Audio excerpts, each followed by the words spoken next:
ভারতের জাতীয় পতাকাকে অপমানের অভিযোগ বাংলাদেশের ছাত্রদের বিরুদ্ধে। তিরঙ্গা পতাকাকে জুতো দিয়ে পালিয়ে যাচ্ছেন বাংলাদেশি ছাত্রছাত্রীরা।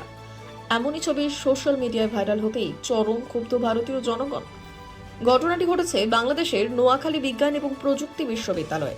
এই বিশ্ববিদ্যালয়ের গেটের বাইরের রাস্তায় রয়েছে ভারতের জাতীয় পতাকা। জাতীয় পতাকার উপর জুতোর ছাপ দেওয়া রয়েছে। পাশে রয়েছে ইসরায়েলের পতাকাও।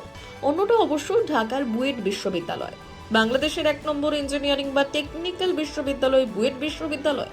এই বিশ্ববিদ্যালয়ের বাইরে রয়েছে ভারতের জাতীয় পতাকা, সেখানেও একই অবস্থা।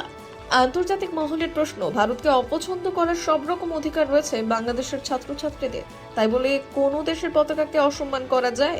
বাংলাদেশের ছাত্রছাত্রীদের জানার পরিসর নিয়ে যথেষ্ট সন্দেহ রয়েছে। না হলে কোনো বিশ্ববিদ্যালয়ের ছাত্রছাত্রীরা এমন কুরুচিকর কাজ করতে পারে না। একটি দেশের জাতীয় পতাকা মানে সেই দেশের জনগণের আবেগ। সেই আবেগকে জুতো দিয়ে পেরোনোটা বাংলাদেশের ছাত্রছাত্রীদের পক্ষেই সম্ভব। আসলে বাংলাদেশের ইঞ্জিনিয়ারিং বিশ্ববিদ্যালয়গুলি গোটা বিশ্বে নতুন করে কিছু দিতে পারে না, তাই তাদের মতো মেধা সম্পন্ন ছাত্রছাত্রীরা এমন কাজ করতে পারে, এটাই স্বাভাবিক। বাংলাদেশের ছাত্রছাত্রীদের জন্য একরাশ সমালোচনা ছাড়া আর কিছুই বলা উচিত নয় ভারতীয়দের। আর এমনই বাংলাদেশের প্রশাসন। ইউনূস সরকারের আমলে ছাত্রছাত্রীরা কোথায় গিয়ে দাঁড়িয়েছে এখন সেটাই দেখতে পাচ্ছে গোটা বিশ্ব। তাই তো ভারতের জাতীয় পতাকাকে হেলায় অসম্মান করছে বাংলাদেশি ছাত্রছাত্রীরা। ধিক্কার জানানো ছাড়া আর কি দেওয়া যেতে পারে এই অসভ্য ছাত্রছাত্রীদের? ব্যুরো রিপোর্ট, উত্তরের প্রহরী।